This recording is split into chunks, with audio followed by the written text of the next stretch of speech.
Algunas congregaciones prefieren no aplicar este capítulo que está aquí en la Biblia, 1 Corintios capítulo 5. Algunas iglesias van a hablar de este tema diciendo que eso es algo que Dios encarga, que Dios es el que disciplina y nosotros no tenemos nada que ver con esto.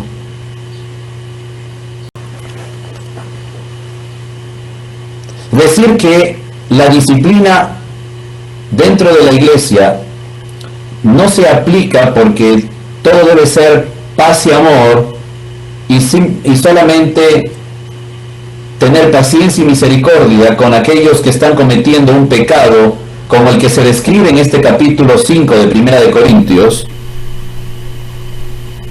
es una mentira de Satanás. Tan mentira como lo es en nuestros tiempos cuando se habla de la disciplina de los hijos. En estos tiempos, la psicología moderna va a decir que no se puede castigar a los hijos de manera física, que ya no se puede disciplinar a los hijos de manera física, que eso es algo que pertenece al pasado, y en muchos lugares incluso se legisla la sanción para los padres que disciplinan de manera física a sus hijos. Sin embargo, la palabra de Dios sigue siendo verdad para ayer, para hoy y para siempre. Y la palabra de Dios dice en el libro de Proverbios, en el capítulo 23,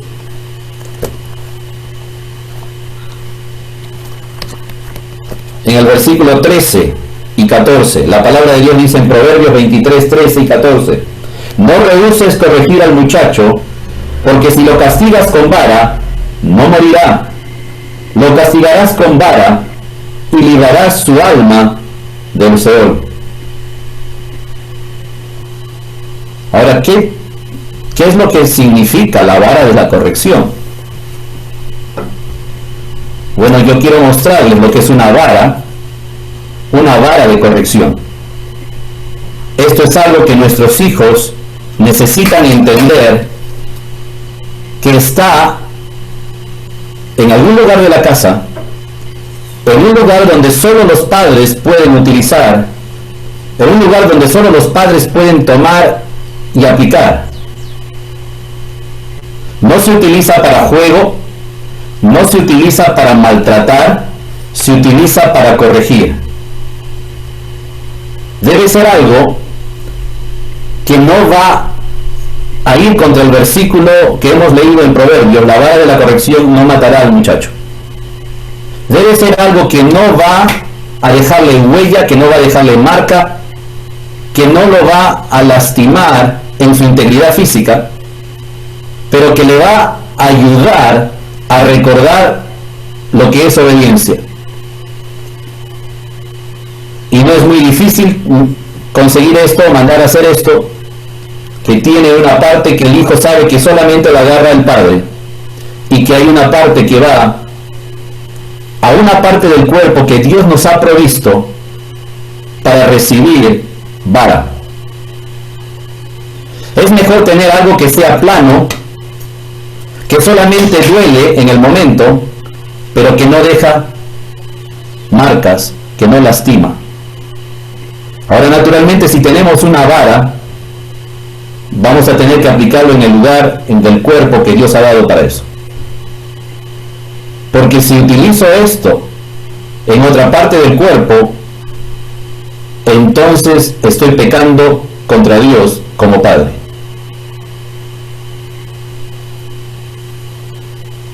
Ahora, quizá usted diga: yo no tengo algo así, pero tengo otra maderita, tengo otra tablita, tengo otra reglita. Cualquier otra cosa que usted utilice, recuerde que tiene que ser algo no tan grueso, que causa dolor en el momento, pero que no deja marca, que no lastima la integridad física del niño. Es por eso que también necesitamos recordar que no podemos utilizar nuestras manos para castigar a los hijos. Porque no debo confundir al hijo, a la hija. Cuando él o ella vean mis manos que se acercan a él o ella, debe relacionar mis manos siempre con protección,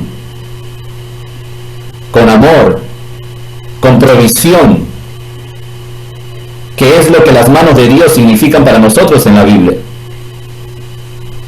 No puedo utilizar estas mismas manos para abrazar y las mismas manos para corregir. Y mucho peor si la mano va a alguna parte del cuerpo que Dios no ha provisto para disciplina, como puede ser la mejilla o alguna otra parte del cuerpo. No empuñamos, no jalamos las patillas, no jalamos las orejas, porque entonces estamos yendo en contra de Proverbios 19:18. Dice así, Proverbios 19:18: castiga a tu hijo en tanto que hay esperanza, mas no se apresure tu alma para destruirlo.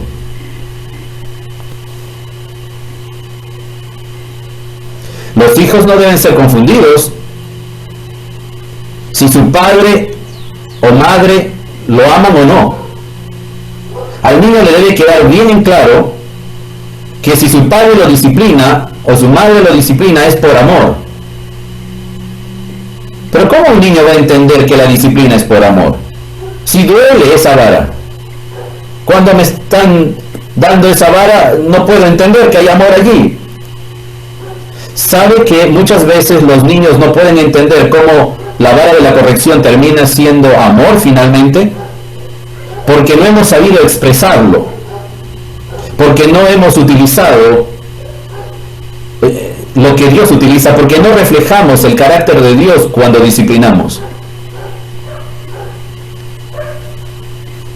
¿Cómo se puede dar cuenta usted mismo como padre o madre que está disciplinando a su hijo o su hija porque realmente lo ama?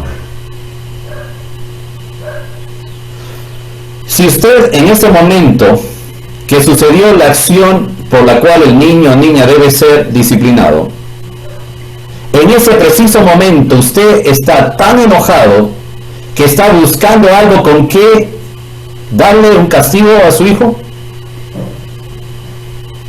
y utiliza lo que tiene a la mano, o aún podría ser la misma vara de la corrección que no es para lastimar, una vara diseñada para ese uso, pero si voy corriendo a esa vara porque estoy airado y quiero descargar mi ira en mi hijo, luego el niño va a relacionar papá, mamá, disciplina porque está enojado. ¿Cuántas veces hemos fallado los padres disciplinando a nuestros hijos? Más que todo porque estamos frustrados y no porque los queremos realmente disciplinar porque los amamos. Muchas veces el castigo de un padre hacia un hijo es más porque está él frustrado, porque no sabe qué hacer con la situación, ya le colmó la paciencia, no sabe qué hacer con este niño, y en su desesperación y frustración por no saber cómo más criar y disciplinar y corregir, agarra la vara y da con fuerza, y es más un desahogo de la ira del padre que el deseo de corregir al niño. ¿Y cómo puede darse cuenta usted de que es eso? ¿Cómo puede medir eso? Bueno, usted recordará, si es adulto, que cuando era niño, lo que estaba esperando, cuando usted sabía que se merecía la disciplina en ese momento, trataba de esconderse, ir para otro lugar, tratar de no llegar a la casa todavía, porque está enojado. Si llego en este momento están enojados, voy a esperar que se les pase.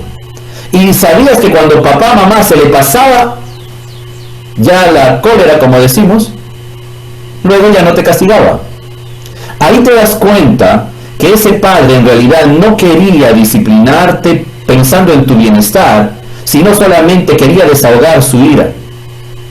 Piense usted, si su hijo merece disciplina por algo que hizo mal, se merecerá el castigo 12 horas después o 24 horas después, aun cuando usted ya se le haya pasado toda la rabia y la cólera. Aún así, todavía él es merecedor de esa disciplina. Pero a usted ya se le habrá pasado el momento de furor, y entonces va a disciplinar porque realmente ama. Naturalmente que la disciplina ha de ser proporcional al tamaño, a la edad del niño. Yo les muestro una vara aquí, y alguno de estos, alguno de ustedes que conoce a mi hija, quizá queda horrorizado y dice, ¿con esa vara le castiga a una niña de 4 años? Tienen que saber que esta vara está hecha para que dure por lo menos unos 18 años, si no más. Pero que ahora basta una puntita con una medida de fuerza que el padre tiene la facultad de medir. Pero si el niño se vuelve adolescente y ese toquecito no le hace nada, pues va a tener que recibir algo más fuerte proporcional a su edad. Cuidado cómo castigamos a nuestros hijos, bebés, niños. Hay una proporción de acuerdo a cada edad. No castiguemos por frustración, disciplinemos por amor. Ahora el niño debe explicársele por qué se le está disciplinando. Hay niños que simplemente reciben un azote y tienen que estar corriendo porque ya viene el padre siguiéndoles, pero no sabe por qué le están disciplinando. Debe haber una conversación previa, lo cual da también chances previos antes de la utilización de la vara. No es que a la primera que hace algo nuestro hijo o hija, vamos a tomar la vara. No vamos a andar con la vara por la casa todo el día, de tal forma que nuestros hijos nos tengan temor como que si somos la policía en casa. Debe haber una alerta, un llamado de atención previo, una conversación, explicándosele que si sigue haciendo esto, se le va a disciplinar con vara.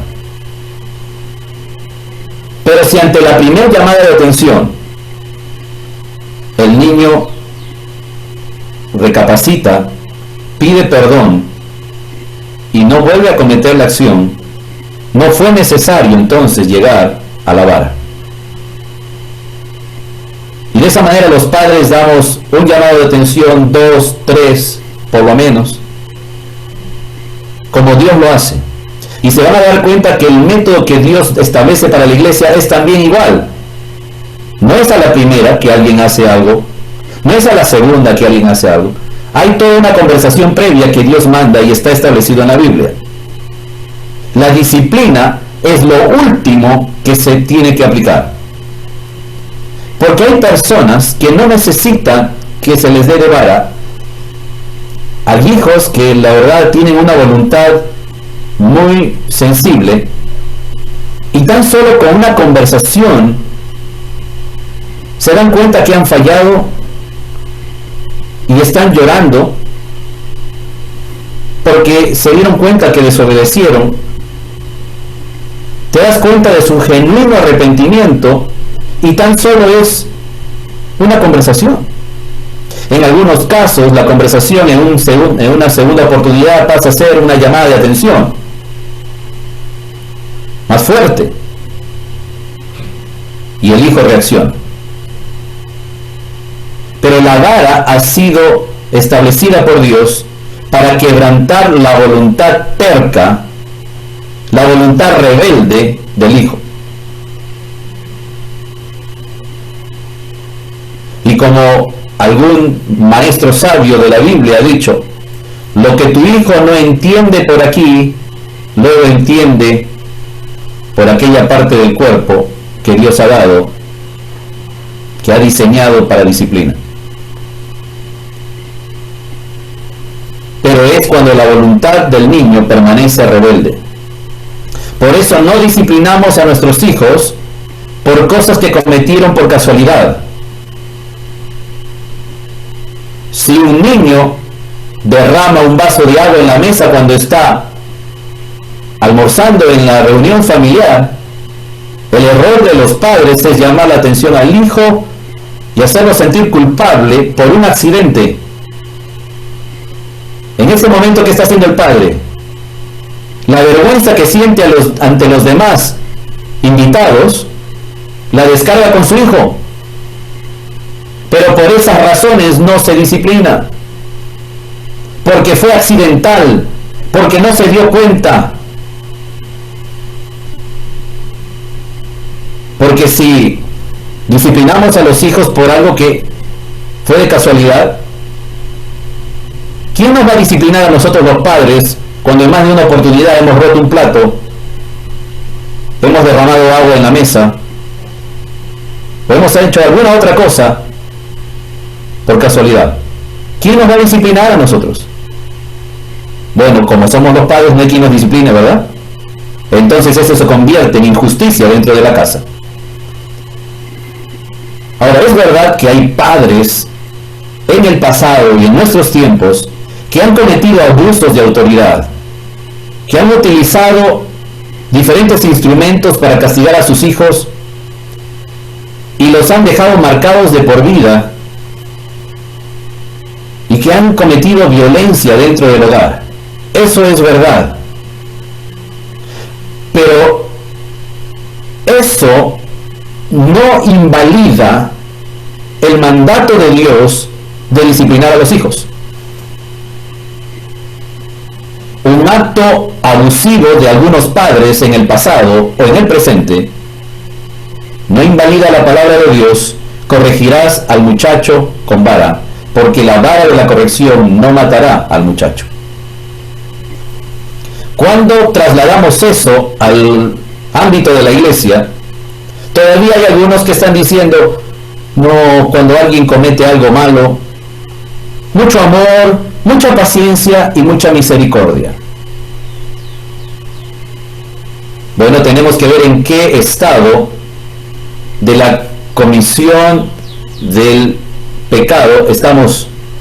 Cuando el apóstol Pablo está hablando en 1 Corintios capítulo 5, él está hablando de algo que mire las características de este pecado.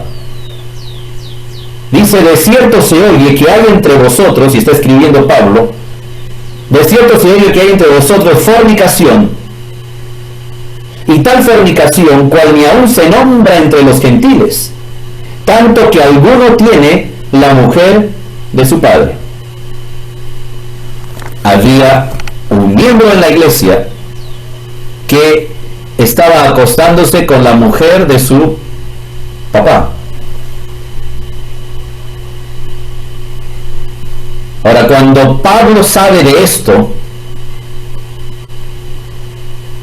porque le escriben para decirle esto, luego él escribe la carta y la envía a Corinto. Recuerden que en esos tiempos no había la velocidad, la agilidad de las comunicaciones hoy.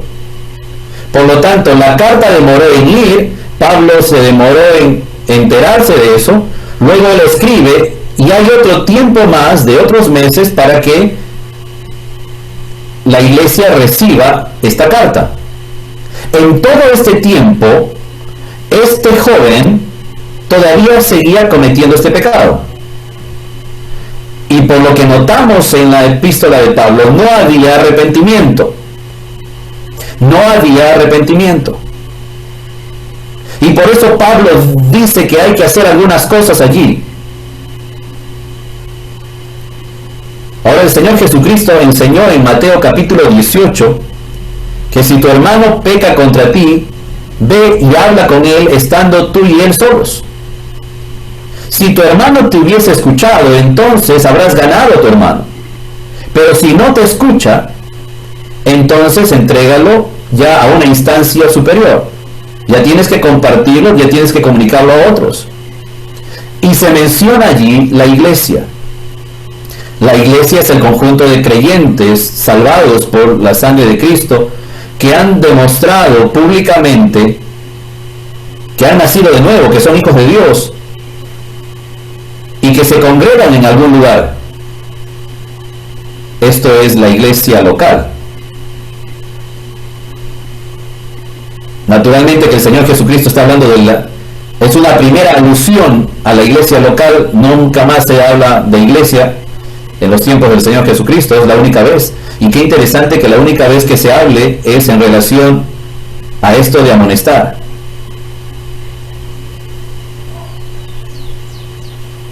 En algunas traducciones incluso no dice si tu hermano tuviese algo contra ti, si tu hermano pecare contra ti. Muchos manuscritos incluso omiten la expresión contra ti. Es simplemente si tu hermano hubiere pecado. Si ves que tu hermano está pecando, ve y repréndele estando tú y él a solas. Ahora, ¿este es trabajo de quién? Trabajo de un hermano mayor. Si un hermano en la fe es mayor en la vida espiritual, conoce de la palabra de Dios y se da cuenta que un hermano en Cristo está pecando, necesita ir y hablarle y decirle: estás mal, la Biblia condena lo que tú estás haciendo, Dios está triste por lo que estás haciendo. En algunos casos son líderes, en algunos casos es el pastor. Y qué gratificante y qué satisfacción y qué alivio. Bueno, tristeza inicialmente cuando vemos que un hermano está pecando contra Dios, pero ante la llamada de atención, ante la conversación seria, la persona recapacita y la conversación le sirvió para confesar sus pecados a Dios, y de allí en más se apartó del pecado. Entonces hemos ganado al hermano. Entonces sí nos hizo caso. Y la conversación, la llamada de atención queda en privado. Y nadie más se tiene que enterar de la iglesia. Y en muchas oportunidades en el ministerio pastoral he tenido esta experiencia con algunos. De tener que sentarme, a veces hablar por horas, a veces hablar a la medianoche, o hablar en un lugar donde a veces diferentes lugares de la ciudad, y decirle a la persona: eso que estás haciendo no agrada a Dios. Necesitas cortar con eso, necesitas dejar ese pecado. Y después ver cómo abandonaron el pecado, y eso les ayudó a tener una vida espiritual reluciente, una vida espiritual que Dios luego ha seguido añadiendo, hasta el punto que incluso pueden ser hoy de gran bendición en la obra de Dios.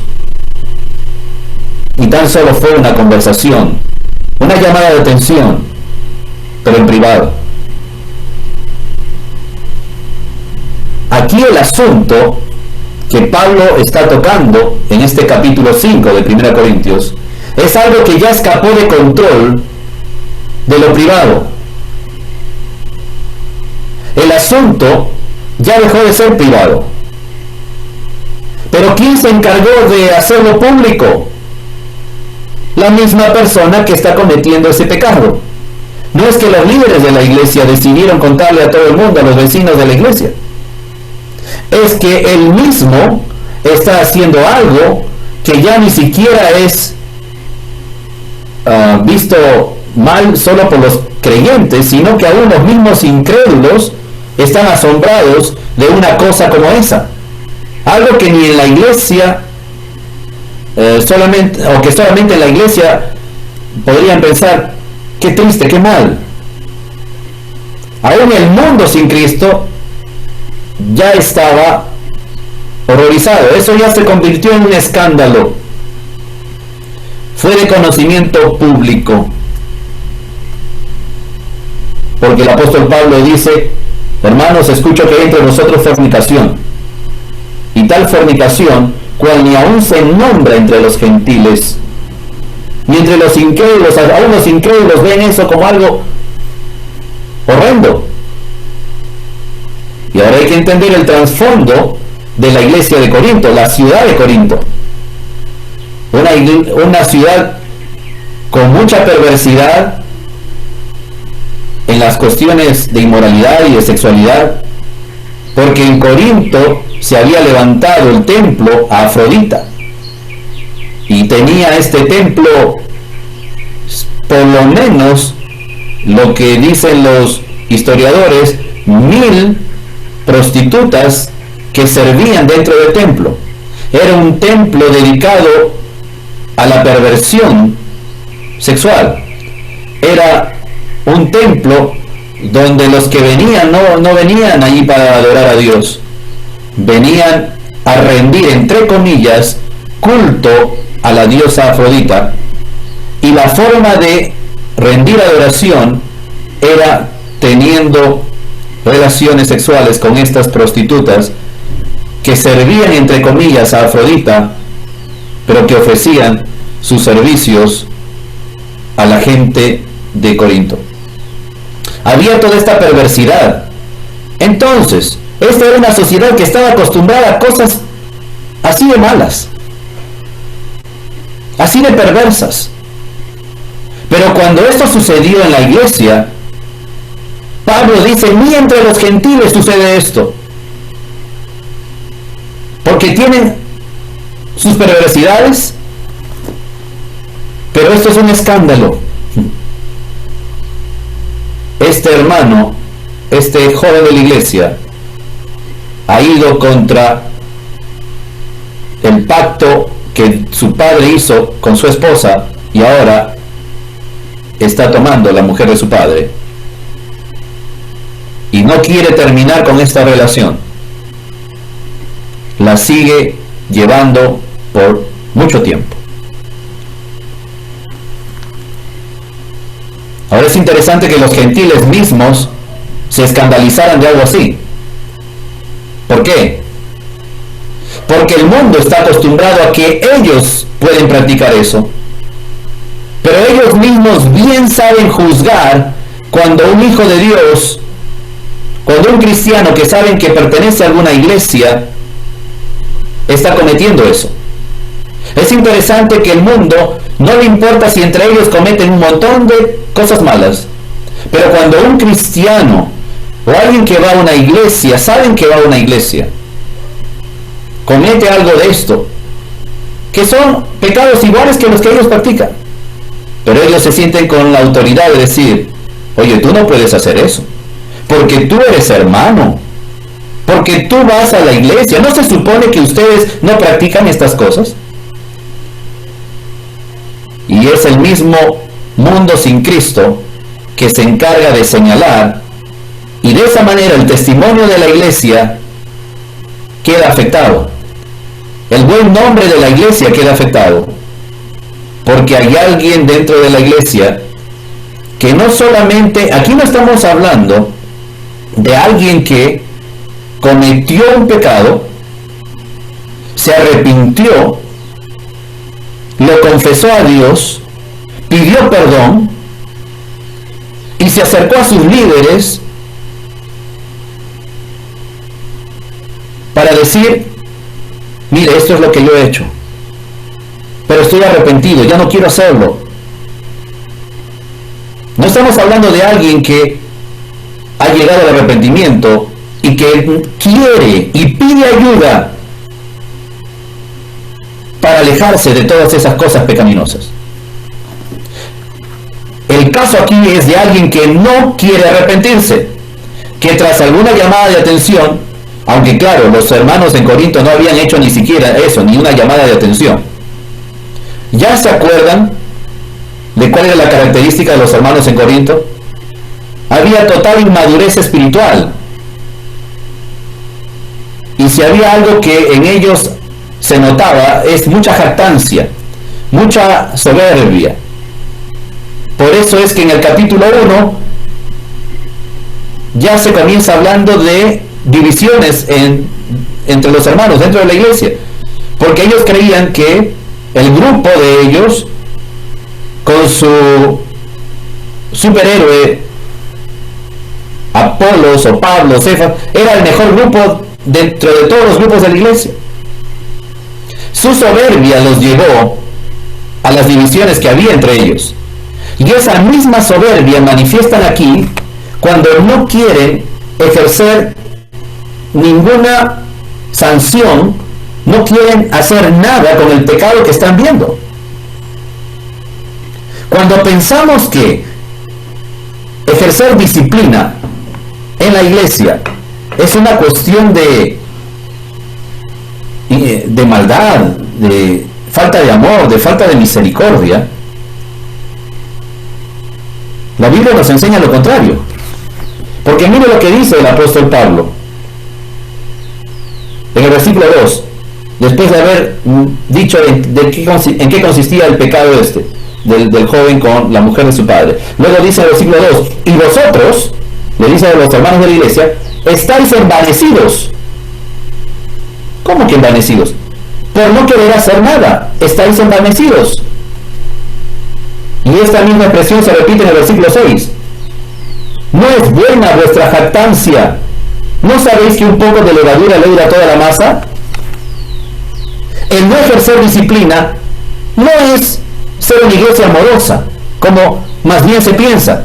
Somos una iglesia amorosa, aquí el juicio no existe, bueno, a Dios le corresponde la disciplina, nosotros solamente hemos sido llamados a dar amor. Pero Dios está diciendo que hay que disciplinar. Cuando Dios está diciendo que hay que disciplinar y la iglesia no quiere ejercer disciplina, lo que está diciendo en otras palabras la iglesia a Dios es esto: Dios, tú dices que ejerzamos disciplina, pero nosotros tenemos otra idea mejor de cómo tratar esto. Yo creo que más bien hay que hacer como que nada pasó y dejemos allí, ya el tiempo nos dará la razón, ya con el tiempo se verá a ver si se corrige la persona. Estamos diciendo que nosotros tenemos un método mejor que el método de Dios para tratar con este tipo de pecados. Ahí es donde viene la jactancia. Ahí es donde nosotros podríamos estar envanecidos, creyendo que sabemos más que Dios cómo se deben tratar los pecados. Así que no ejercer disciplina dentro de la iglesia hace que la iglesia esté en un estado de soberbia, de jactancia ante Dios. Pero ¿cuál es el método? Bueno, dice el apóstol Pablo en el versículo 2, y vosotros estáis envanecidos, ¿no deberíais más bien haberos lamentado para que fuese quitado de en medio de vosotros el que cometió tal acción? Pablo está diciendo que deben sacarle de la congregación a esta persona. Deben retirarlo de la comunión con los hermanos. Deben apartarlo. Porque lo que está haciendo ya lo saben los otros que ni siquiera son parte de la iglesia. Y los que no son parte de la iglesia están viendo esto como un acto escandaloso. Y están diciendo, pero ¿cómo es posible? ¿Pero que ese joven no va a tal iglesia? ¿Y cómo es posible que esté andando en esta situación? Y está cayendo en descrédito la iglesia. Y Pablo dice a los hermanos, ustedes tienen que apartar. ¿No debieron ya hace tiempo haberse lamentado por lo que pasaba y haber retirado de la congregación a tal persona? Ciertamente yo, dice Pablo, como ausente en cuerpo, pero presente en espíritu, ya como presente he juzgado al que tal cosa ha hecho. Pablo dice que ha juzgado. Cuando alguno dice, bueno, nosotros no somos nadie para juzgar a nadie. Esa expresión la hemos escuchado por todo lugar. Bueno, ¿y quiénes somos nosotros para juzgar a tal hermano? Con eso queremos dar a entender, bueno, solo Dios sabe, Él se encargará. Sin embargo, cuando nosotros hemos pasado por el capítulo 2 de Corintios, de 1 Corintios, dice que el hombre espiritual juzga todas las cosas. En el sentido no de condenar, sino en el sentido de discernir y saber cuándo es que hay que administrar justicia, disciplina, cuándo hay que administrar un orden dentro de la iglesia. Dice el versículo 4 que se debe hacer: en el nombre de nuestro Señor Jesucristo, reunidos vosotros y mi espíritu, con el poder de nuestro Señor Jesucristo, el tal persona sea entregado a Satanás para destrucción de la carne, a fin de que el espíritu sea salvo en el día del Señor Jesús. Palabras fuertes, ¿verdad? Que contradicen las expresiones de en la iglesia no debe haber disciplina, solamente amor y misericordia. Bueno, en ningún momento esta acción del apóstol Pablo, esas directrices, esos mandatos que él da, no es por odio ni al hermano ni a la iglesia, todo lo contrario. Pablo está ejerciendo autoridad y Pablo está pidiéndole a la iglesia que ejerza autoridad por este caso, pero no motivados por el odio y por las ganas de destruir a la persona, todo lo contrario. La razón de que esta persona debe ser entregada a Satanás es a fin de que el espíritu sea salvo en el día del Señor Jesús. Lo que importa aquí es la vida espiritual de este cristiano, que parece no entender, que parece que no hay forma de hacerle entrar en razón. Y Dios muchas veces ha utilizado a lo largo de los años de la iglesia de Jesucristo, ha utilizado la disciplina eclesiástica para hacer que los que estaban torcidos entren en razón y sean restaurados para la comunión con Dios y con los hermanos, y para que queden habilitados para el ejercicio de sus dones en limpieza y santidad. Dios ha utilizado el mecanismo de la disciplina para lograr esto en los creyentes. Pero ¿qué es esto de ser entregado a Satanás? Si alguno ha pensado que esto de entregar a Satanás es un culto donde se ponen las manos sobre la persona y le decimos te entregamos a Satanás, no es eso de lo que está hablando la Biblia. Ahora, cuando Dios deja que alguien sea entregado a Satanás, hay toda un deseo de enseñanza allí. Hay algo que aprender. No es solamente de entregar a Satanás por entregar a Satanás. Algo debe aprender la persona. Por ejemplo, en el Antiguo Testamento, en un sentido diferente que el que estamos viendo en 1 Corintios 5, sin embargo, también allí hay un ejemplo de alguien que fue dejado a Satanás, que es Job.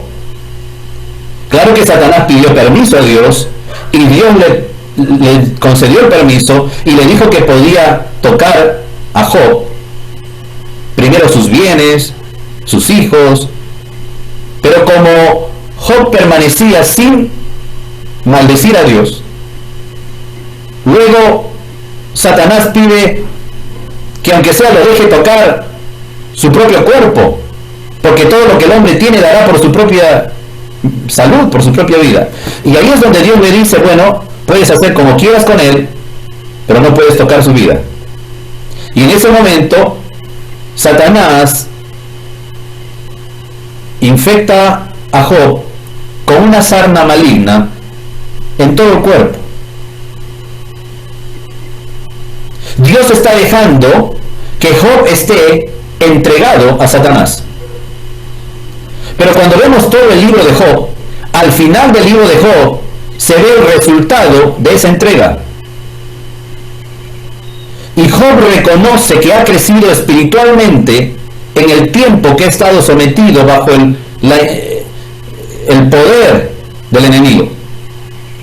Y al finalizar el libro de Job, Job dice a Dios: Dios, de oídas te había oído, mas ahora mis ojos te ven.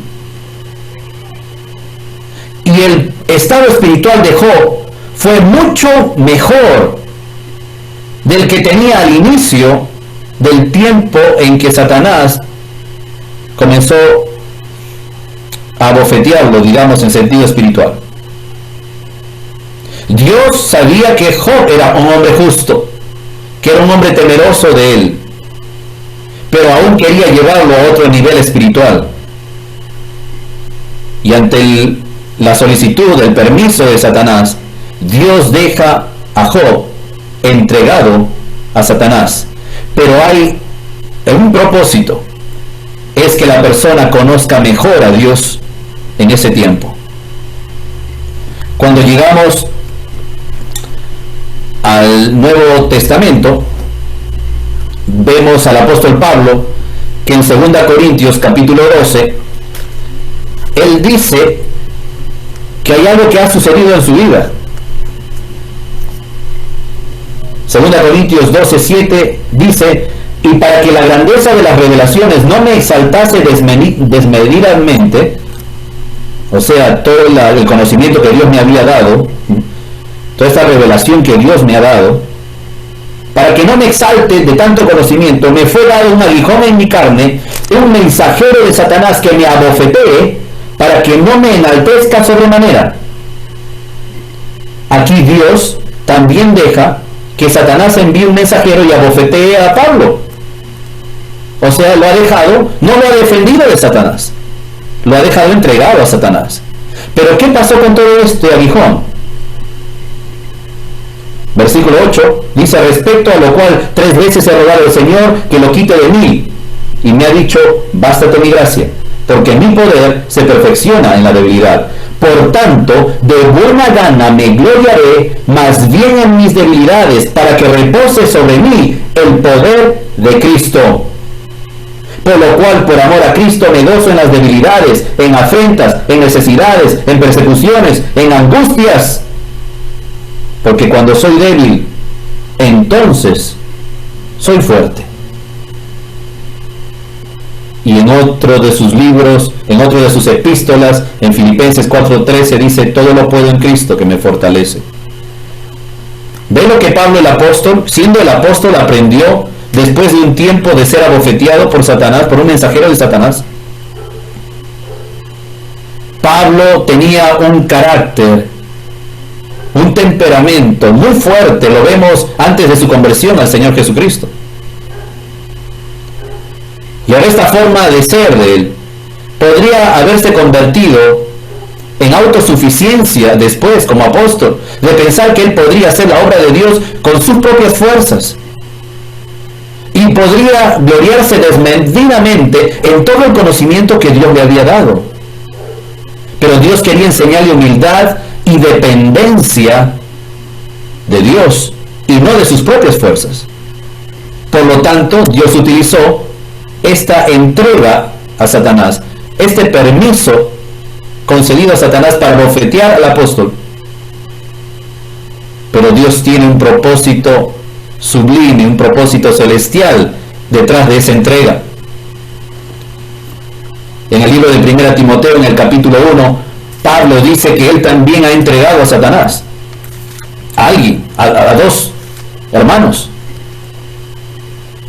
Pero hay un propósito que está marcado en el mismo versículo. En 1 Timoteo capítulo 1, versículo 20, bueno, desde el 18, para entender este mandamiento, hijo Timoteo, te encargo para que conforme a las profecías que se hicieron antes en cuanto a mí, milites por ellas la buena milicia, manteniendo la fe y buena conciencia, desechando la cual naufragaron en cuanto a la fe algunos.